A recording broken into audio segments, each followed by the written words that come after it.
जय हिंद. आज जर आपण बघितलं तर हे ओरेशनिक मिसाईल जे आहे हे नाटोसाठी यांनी नाटोचं टेन्शन कसं वाढवलंय, जगासाठी नवीन धोका निर्माण कसं काय झालाय आणि सगळ्यात महत्त्वाची गोष्ट रशियाने त्याची पॉवर पुन्हा एकदा दाखवली. अमेरिकेसाठी हा किती मोठा थ्रेट आहे. बरं मग याचा भारताला फायदा काय होणार आहे? हे भविष्यामध्ये हे तंत्रज्ञान भारताकडे येऊ शकते का? या सगळ्या गोष्टीमध्ये जर पाहिलं तर बघा, रशियानं युक्रेनच्या एका पश्चिमेकडील भागामध्ये या मिसाईलचा वापर केला आणि हे वापर केल्यानंतर या गोष्टीमुळं नाटोला काय परिणाम झाला ह्या गोष्टीचा. दुसरी गोष्ट, अमेरिका असेल किंवा जगामधील इतर सुपर पॉवर जे आहेत यांचा यावरती काय प्रतिक्रिया आहेत हे सर्व आपल्याला या व्हिडिओमधून जाणून घ्यायचं आहे. ठीक आहे. तसंच या मिसाईलमध्ये नेमके काय काय सिस्टम्स आहेत, हे कसं काम करते हे सुद्धा आपल्याला माहिती करून घ्यायचं आहे. ठीक आहे. सुरुवात करूया. 2024 आणि 25मध्ये जर बघितलं तर दरम्यान रशियाकडून नवीन हायपरसॉनिक क्लास मिसाईल जे आहे सिस्टम या संदर्भामध्ये माहिती मिळालेली आहे. पाश्चिमात्य संरक्षण विश्लेषकांनी त्याला ऑरेशनिक असे नाव दिलेले आहे. ठीक आहे. हे नाव जे आहे हे अनऑफिशियल नाव आहे. याला रशियाने असं याच्याबद्दल नाव काही वापरलेलं नाही. ठीक आहे. पण याच्यासाठी हे जे नाव आहे हे पाश्चिमात्य संरक्षण विश्लेषक जे असतात म्हणजे जे एक्सपर्ट असतात त्यांनी हे नाव वापरलेलं आहे. ठीक आहे. ज्याला ऑरेशनिक असं नाव त्यांनी दिलं. अधिकृत तपशील जे आहे हे मर्यादित आहेत, कारण याच्यासाठी जे सिक्रेसी आहे, जे गोपनीयता आहे ती भरपूर प्रमाणामध्ये काय केली तर रशियाने पाळली. तर हे हायपरसॉनिक मिसाईल म्हणजे नेमकं काय आहे हे थोडंसं आपण जाणून घेऊयात. बघा, याची गती जर पाहिली तर मॅक 5 म्हणजे आवाजाच्या गतीपेक्षा 5 पट जास्त स्पीडनं जाणारं हे जे मिसाईल आहे, हे जे क्षेपणास्त्र आहे, याची जर आपण किलोमीटरमध्ये जर याची स्पीड मोजली तर ती 6000 किलोमीटर प्रति तास यापेक्षा पण जास्त आहे. आपण जर आज सगळ्यात ॲडव्हान्स विमानाचा विचार केला तर 3500 किलोमीटर जाणारे आपल्याकडे विमान आहेत. म्हणजे एका तासामध्ये 3000 ते 3500 किलोमीटर जाणारे आपल्याकडे विमान आहेत. ठीक आहे. पण हे जे विमान आहे, हे जे क्षेपणास्त्र आहे, हे जी मिसाईल आहे त्यापेक्षा दुपटीनं फास्ट आहे. ठीक आहे. याचा अर्थ तुम्हाला काय कळायला का पूर्व? याचा अर्थ आहे की ह्या मिसाईलला मारण्यासाठी जगामध्ये कोणतंच विमान असं नाही की ज्याच्याकडे ही कॅपॅसिटी आहे की या मिसाईलला मारू शकते. लक्षात आलं? दुसरी गोष्ट जर बघितली तर ह्याचा मार्ग जे आहे हे लो अल्टिट्यूड आहे आणि अनप्रेडिक्टेबल असं या मिसाईलचा पाथ आहे. दुसरी बघितलं तर रडारवरती हे जे मिसाईल आहे हे रडारवरती पण दिसणार नाही. स्टेल्थ मोड जे असेल, इव्हेंट मोड जे असेल, ही याची क्षमता आहे. त्यानंतर बघितलं तर कन्व्हेन्शनल मिसाईल जे आहेत पूर्व त्यापेक्षा ही मिसाईल वेगळी कशामुळे आहे? कारण या मिसाईलला थांबवणं जवळजवळ अशक्य आहे. तुम्हाला मी आताच सांगितलं की जगामध्ये सध्या या स्पीडचं कोणतंही विमान नाही की ह्या मिसाईलला मारून ते खाली पाडू शकते.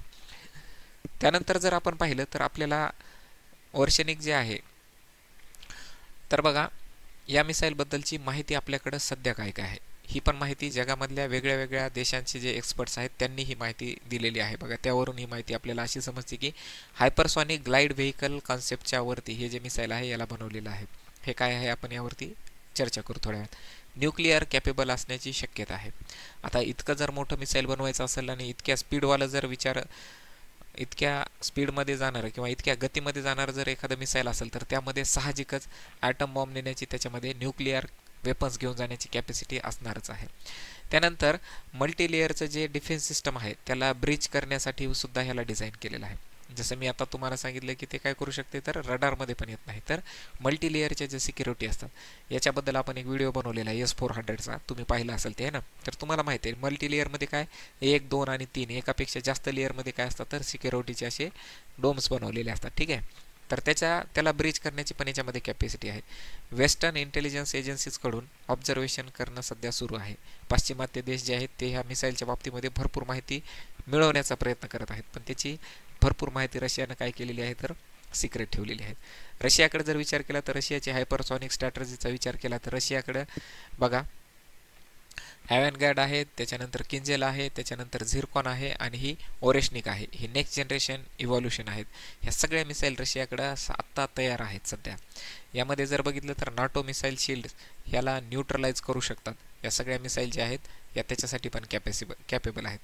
तर नाटो देशांमध्ये का तणाव आला? नाटो म्हणजे तुम्हाला माहिती आहे नाटोचा फुल फॉर्म काय आहे? मला मेसेजमध्ये कमेंटमध्ये नक्की सांगा. नाटो जे आहे याच्या मिसाईलचा जर विचार केला, त्यांच्या डिफेन्स सिस्टममध्ये जर बघितलं तर हायपरसॉनिक थ्रेड जे आहेत यासाठी अजूनही ते अपुरे आहेत. ठीक आहे. नॉर्थ अटलांटिक ट्रिटी ऑर्गनायझेशन असा नाटोचा जो फुल फॉर्म आहे. यामध्ये जर बघितलं तर त्या देशांमध्ये आत्ता सध्या पण हायपरसॉनिकसाठी त्यांच्याकडे जी यंत्रणा आहे ती अजूनही अपुरी आहे. अमेरिका असेल, UK असेल, जर्मनी असेल, हे सगळे अलर्ट मोडमध्ये आहेत सध्या. त्यांचा अलर्ट वाढलेला आहे आणि त्यांनी या मिसाईलच्या बाबतीमध्ये भरपूर माहिती गोळा करण्याचा ते सध्या प्रयत्न करत आहे. युरोपमध्ये जर पाहिलं तर मिलिटरी प्रिपेअरनेस वाढवली आहे. तुम्ही 2 दिवसाखाली मी एक व्हिडिओ टाकला होता डूम्सडे एअरक्राफ्टचा. त्याच्यामध्ये पण बघितलं असेल की जगाच्या वेगळ्या वेगळ्या देशांमध्ये मिलिटरी काय करत आहेत, सध्या त्यांचे ड्रिल्स करत आहेत किंवा त्यांचे जे काही ॲक्शन्स आहेत प्रिपरेशन करत आहेत. ठीक आहे. आता जर बघितलं आपण युद्ध तंत्रज्ञानामध्ये सध्या बदल काय आहेत, तर ट्रॅडिशनल वॉर जे आहेत हे आता बंद झालेत. समोरासमोर एकमेकांसमोर बंदूक सैनिक उभं राहून एकमेकांना बंदुकीनं गोळ्यानं मारणं, आता हे विषय संपलाय. तर आता जग जे आहे हे वेपन्स आहे किंवा हे मिसाईलचं जग आहे. यावेळेस जर आता युद्ध झाले तर ते फक्त मिसाईलचा आणि सॅटेलाईट्सचा वापर करून होणारे युद्ध असतील. फ्युचर वॉर जे आहेत यामध्ये तुम्ही बघू शकता इथं कम्युनिकेशन सिस्टम असतील, त्याच्यामध्ये सॅटेलाईट्स असतील, त्याच्यामध्ये मिसाईल्स असतील आणि याच्या माध्यमातून क्षेपणास्त्र किंवा जे बॉम्ब्स आहेत एका ठिकाणाहून दुसऱ्या ठिकाणी पाठवल्या जाणार आहेत. आता बंदूक आणि गोळी ह्याचा जमाना थोडासा पाठीमागे गेला. ज्याची जास्त स्पीड असणार आहे त्याचा जास्त नंबर असणार आहे. नंबरपेक्षा जास्त आता व्हॅल्यू कशाला आहे, स्पीडला आहे. त्यानंतर बघा आणखी एक तंत्रज्ञान जे आहे AI आहे, हायपरसॉनिक आहे आणि ह्याच्यामध्ये जर पाहिलं तर स्पेस टेक नावाची जी स्पेसच्या ज्या टेक्नॉलॉजी आहेत यांचा सध्या आता मिसाईलमध्ये वापर होत आहे. जर तुम्ही बघितलं सुरुवातीच्या काळामध्ये मिसाईल जमिनीवर मारा करणाऱ्या होत्या. आता जर पाहिलं तर आपल्याकडे मिसाईल अशा आहेत ज्या पृथ्वीच्या बाहेर जाऊन पुन्हा वापस येऊन मारा करतात. ठीक आहे. तर ह्याच्यामध्ये आपण बघितलं तर स्पेस टेक्नॉलॉजीचा सुद्धा आता वापर याच्यामध्ये होत आहेत. त्याच्यानंतर बघितलं तर डिसिजन आणि टाईम ह्यामध्ये पाहिलं तर सेकंदामध्ये ह्या मिसाईल ज्या आहेत त्या अटॅक करत आहेत. त्यामुळं याच्यावरती ॲक्शन घेण्यासाठी किंवा ह्याच्यावरती काउंटर ॲक्शन करण्यासाठी पण सुद्धा वेळ जे आहे ते पुरत नाही. ठीक आहे. त्यामुळं दिस टाईम इज गोल्ड लाईन असं एक वाक्य, दिस इज गोल्ड लाईन. ठीक आहे. दिस इज एक्झाम गोल्ड लाईन असं तुम्हाला हा पॉईंट तुम्हाला लक्षात घेणं गरजेचं आहे. ठीक आहे. बघा आणि त्याच्यानंतर मला वाटलं ते टाईमच्या संदर्भात काहीतरी असायला पाहिजे, हे थोडं मी बघितलं नव्हतं अगोदर. बघा भारतासाठी याचा अर्थ काय आहे, भारतातही हायपरसॉनिक रिसर्च करत आहेत. ब्रह्मोस 2 जे आहे हे आपलं हायपरसॉनिक व्हर्जन आहे आणि अंडर डेव्हलपमेंटमध्ये आहे सध्या ते, त्याच्यावरती आपण काम करत आहोत. ग्लोबल आर्म्स रेसमध्ये जर बघितलं तर भारतामध्ये आता कॉशन्स आणि ॲक्टिव्हपणा आता आपल्याला पाहायला मिळत आहे. ठीक आहे. आता हे जे टॉपिक्स आहेत ह्या UPSC MPSC जे आहेत या पोरांनी याच्यावरती सध्या लक्ष देणं गरजेचं आहे. कारण तुम्हाला जगामध्ये जे सध्या आधुनिक असे क्षेपणास्त्र आहेत याबद्दलचं तुम्हाला मेन्समध्ये लिहिण्यासाठी हे तुम्हाला पॉईंट गरजेचं आहे. दुसरी गोष्ट जर पाहिलं तर तुम्हाला येणाऱ्या काळामध्ये इतर परीक्षेमध्ये याच्यावरती तुम्हाला प्रश्न पाहायला मिळू शकतात. परीक्षेमध्ये कसे विचारले जाऊ शकतात प्रश्न या संदर्भामध्ये, MCQच्या मेन्ससाठी मी तुम्हाला सांगितलं की तुम्हाला आधुनिक तंत्रज्ञानाचा जो GSचा पेपर असतो त्यामध्ये तुम्हाला यावरती लिहायला येऊ शकते.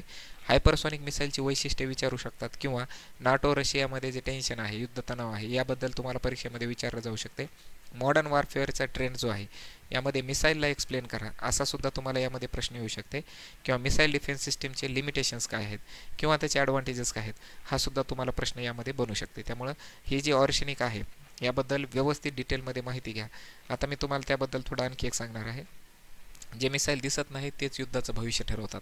सध्या युद्धाबद्दल किंवा मिसाईलबद्दल ह्या गोष्टी चर्चेमध्ये आहेत. हे जे आहे ओरेशनिक मिसाईल जे आहे ही नेमकं काम कसं करते बघा. तर ह्या मिसाईलला आपण पाहिलं तर बघा रशियाचं नवीन मिसाईल आहे ओरेशनिक. याच्यामध्ये मल्टी स्टेजवालं जे हे जे मिसाईल आहे यामध्ये पाहू शकतो आपण. बघा फर्स्ट स्टेज आहे, सेकंड स्टेज आहे आणि याच्यानंतर जे वॉरहेड आहे बघा multiple independently targetable re-entry vehicle आहे. याला म्हणतात MIRV, multiple independently targetable re-entry vehicle आहे. ठीक आहे. याच्यामध्ये बघू शकता तुम्ही की हे जे एक आहे हे सेपरेट एक एक एक एक बॉम्ब आहे त्याच्यामध्ये. ठीक आहे. म्हणजे एकच जर मिसाईल जरी जात असेल तरी याच्यामधून आपण वेगळ्या वेगळ्या टार्गेटला उडवण्यासाठी वेगळे वेगळे वॉरहेड याच्यामधून घेऊ शकतात. आता याच्यामध्ये तुम्हाला 6 वॉरहेड दिसतात. हे प्रत्येक वॉरहेड म्हणजे एक ॲटम बॉम्ब पण असू शकते. ठीक आहे. किंवा एक कुठलाही जो बॉम्ब याच्यामध्ये प्लेस केलेला आहे. ही सुरुवातीला काय करते बघा, याला आपण कुठून लॉन्च करतोय, लॉन्च केल्यानंतर हे आपल्या पृथ्वीच्या वातावरणाच्या बाहेर जाते. बाहेर गेल्यानंतर याच्यामधल्या स्टेजेस जे आहेत हे निघून जातात आणि स्टेजेस निघून गेल्यानंतर फक्त वॉरहेड आहे हे त्याचा पुढचा प्रवास करते आणि अर्थच्या ॲटमॉस्फिअरमध्ये पुन्हा वापस आल्याच्या नंतर डिझायर लोकेशनला पोहोचल्यानंतर हे जे वॉरहेड आहेत हे वॉरहेडसुद्धा काय होतात तर ह्याच्यापासून वेगळे वेगळे होतात आणि वेगळ्या वेगळ्या किंवा मल्टिपल टार्गेटला ते काय करतात तर हिट करतात. सुरुवातीला जर बघितलं तर एक मिसाईल एकच वॉरहेड घेऊन जाऊ शकत होती, पण आता तसं राहिलं नाही. एका सेकंदामध्ये बघितलं तर जवळपास 3.5 किलोमीटरपर्यंत जाण्याची कॅपॅसिटी हिची आहे. विचार करा, एका सेकंदामध्ये 3.5 किलोमीटरपर्यंत जाते. त्यामुळं ही जी मिसाईल आहे ही येणाऱ्या काळामध्ये नाटोसाठी आणि अमेरिकेसाठी तसंच आपल्यासाठी पण हा धोका ठरू शकते का, किंवा भविष्यामध्ये आपण अशी टेक्नॉलॉजी विकसित करणं गरजेचं आहे का, याबद्दल तुमचं मत काय आहे? पाश्चिमात्य देशांसोबत भारताला पण येणाऱ्या काळात जर रशिया आणि चीन ह्या दोघांनी जर मैत्री केली तर भारताला याचा धोका होऊ शकते का, याबद्दल तुमचं मत काय आहे? तुम्हाला याबद्दल काय वाटतंय? कमेंटमध्ये नक्की सांगा. भेटू आपण पुढच्या व्हिडिओमध्ये. धन्यवाद. जय हिंद.